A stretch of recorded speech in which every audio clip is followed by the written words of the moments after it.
নমস্কার বন্ধুরা, welcome to my channel SB explorer. তো বন্ধুরা, সকলকে জানাই শুভ সকাল। তো বন্ধুরা, তোমরা সকলেই জানো আজকে সন্ধ্যাবেলা 7:30 থেকে মোহনবাগানের সাথে মুম্বাই সিটি এফসির ম্যাচ রয়েছে। তো যেই ম্যাচের লাইভের বিষয়বস্তু আমি তোমাদের সাথে শেয়ার করে দেবো, সেই কারণে তোমরা অবশ্যই সকলে এসবি এক্সপ্লোরার ইউটিউব চ্যানেলটা সাবস্ক্রাইব করে রাখো এবং এসবি এক্সপ্লোরার টেলিগ্রাম চ্যানেলটাও সাবস্ক্রাইব করে রাখো। অনেক বিষয়বস্তু কিন্তু টেলিগ্রাম চ্যানেলে আমি দিয়ে থাকি, কারণ ওখানে বেটার ওয়ার্ক করে আর কি, মানে খুবই ভালো কাজ করে টেলিগ্রামে। সেই কারণে বলছি, টেলিগ্রামের লিঙ্ক দেখো ডিসক্রিপশন বক্সে দেওয়া আছে, অবশ্যই সেখান থেকে টেলিগ্রামটা তোমরা ফলো করে নিও। তো এসবি এক্সপ্লোরার ইউটিউব চ্যানেল এবং টেলিগ্রাম চ্যানেলটা অবশ্যই ফলো করে নিও। তোমরা কিন্তু আজকের ম্যাচের বিষয়বস্তু, লাইভের বিষয়বস্তু তোমরা কিন্তু পেয়ে যাবে। তো ব্যাপার হচ্ছে, আজকের এই ম্যাচের আগে বড় ঘোষণা করে দিয়েছেন মোহনবাগানের কোচ লোবেরা। সেটা হচ্ছে রবসন রবিনও তিনি খেলবেন কিনা সেটা নিয়ে একটা সংশয় ছিল, তবে কয়েকদিন আগে থেকে রবসন একদমই চুটিয়ে অনুশীলন করেছে বল পায়। সেই কারণে রবসন রবিনোর নাম কিন্তু ঘোষণা করে দিয়েছে লোবেরা যে রবসন আজকের ম্যাচে উপলব্ধ থাকবেন। আর এদিকে আলবার্টো রড্রিগেজেরও একটা ইনজুরির খবর পাওয়া গিয়েছিল, কিন্তু লোবেরা তিনি ঘোষণা করে দিয়েছেন যে আলবার্টো রড্রিগেজ তিনিও কিন্তু আজকের ম্যাচে উপলব্ধ থাকবেন।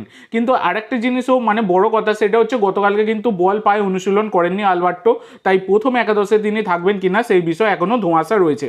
আর এদিকে মুম্বাই সিটির জন্য দুঃসংবাদ রয়েছে, যেটা হচ্ছে ভালপুইয়া, মুম্বাই সিটি এফসির রাইট ব্যাক, তিনি কিন্তু রেড কার্ডের জন্য আজকের ম্যাচে অ্যাভেলেবেল থাকবেন না। আর এদিকে ব্র্যান্ডন ফার্নান্ডেস, তিনি কিন্তু ইনজুরির কারণে তিনি আজকের ম্যাচে অ্যাভেলেবেল থাকবেন না। এটা কিন্তু মুম্বাইয়ের জন্য দুঃসংবাদ, সেটা বলাই যায়। এছাড়া মোহনবাগান অনেক গোল মিস করছিল, সেই দিকগুলো অনুশীলনে কিন্তু জোর দিয়েছেন লোবেরা।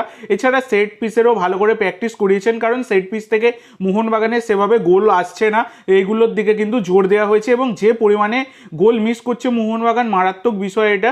তো সেই কারণে সেই দিকগুলোর দিকেও নজর কিন্তু লোবেরা দিয়েছেন। তো দেখা যাক আজকের ম্যাচে মোহনবাগান কেমন খেলে। তো দেখো, আজকে ম্যাচে নামার আগে মোহনবাগানের প্রাক্তন বিদেশি জনি কাউকো তিনি কিন্তু রয়েছেন মুম্বাই সিটি এফসিতে। তো সেই জনি কাউকোকে নিয়ে লোবেরা তিনি বলেছেন যে মুম্বাইকে হালকাভাবে নিলে হবে না, আমি এই ধরনের ম্যাচ খেলতে বেশি পছন্দ করি। মুম্বাইয়ে জনি কাউকোর মতো ফুটবলার আছে, সকলেই জানি জনি কি করতে পারে, কারণ ও যখন মোহনবাগানের হয়ে খেলতো আমি তখন মুম্বাইয়ের কোচ হিসাবে ওকে দেখেছি, জানি জনি কতটা ভয়ঙ্কর। এইটা কিন্তু লোবেরা তিনি জানিয়েছেন, এই জনি কাউকো সম্পর্কে তিনি মন্তব্য করেছেন। তো কেমন হতে পারে মোহনবাগান আর মুম্বাই সিটি এফসির প্লেইং 11, সেটাই তোমাদের সাথে আলোচনা করব। তার আগে আরেকবারও বলে দিই, যাদের লাইভের বিষয়বস্তু দরকার অবশ্যই চ্যানেলটি সাবস্ক্রাইব করে নিও। তো ব্যাপার হচ্ছে, মোহনবাগানের কোচ লোবেরা তিনি 4-2-3-1 ফরমেশনে দল নামাবেন।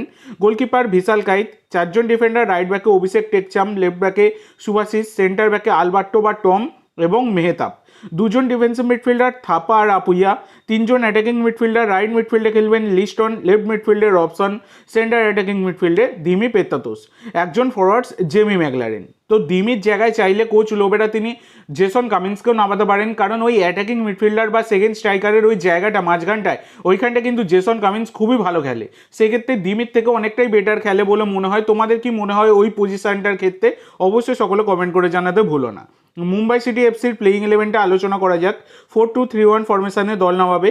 গোলকিপার পূর্বাল আচেম্পা, 4 জন ডিফেন্ডার, রাইট ব্যাকে সঞ্জীব স্ট্যালিন, লেফট ব্যাকে আকাশ মিশ্রা, সেন্টার ব্যাকে বিজয় ছেত্রী আর নুনো রেইস, 2 জন ডিফেন্সিভ মিডফিল্ডার জনি কাউকো আর লাল নুরলুঙ্গা, 3 জন অ্যাটাকিং মিডফিল্ডার, রাইট মিডফিল্ডে ছান্তে, লেফট মিডফিল্ডে নৌফল, সেন্টার অ্যাটাকিং মিডফিল্ডে অটিস মেন্ডোজা আর 1 জন ফরওয়ার্ডস জর্জ পেরেরা দিয়াজ। তো এইরকম কিন্তু হতে পারে মুম্বাই সিটি এফসির প্লেইং 11। তো তোমাদের মতে দুই দলের বেস্ট প্লেইং 11 কি হতে পারে অবশ্যই সকলে কমেন্ট করে জানাতে ভুলো না। তো আজকের জন্য এইটুকু বন্ধুরা, ভিডিওটি ভালো লাগলে অবশ্যই লাইক করো, শেয়ার করো, আমার চ্যানেলে প্রথমবার এসে থাকলে চ্যানেলটি সাবস্ক্রাইব করো আর কমেন্ট করে জানাও ভিডিওটি কেমন লাগলো। ধন্যবাদ।